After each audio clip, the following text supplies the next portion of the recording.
With a dual 10.25-inch TFT display, the Mahindra XUV700 gets one of the largest and modern touchscreens. Swipe on the screen to access the options like media, AM/FM, USB, Bluetooth music, and also navigation. For vehicle control settings, pull down the quick access tray by swiping from the top of the screen. The rotary knob in Telecommand Center, also known as ICC, is a combination of a joystick and switches.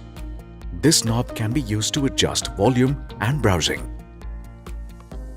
To change units in infotainment, BHP or PS, tap on the settings icon, select General Settings, click on Unit and select the UK or US unit type system as required.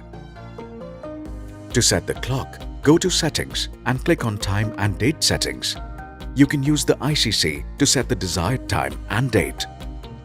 To access trip information, tap on Fun with XUV700. Swipe right and select Zip Drive mode to access the trip information screen, which displays trip distance, top speed, average speed, fuel economy, and account brake operation in the last session. Swipe and you will be able to access the lap timer function.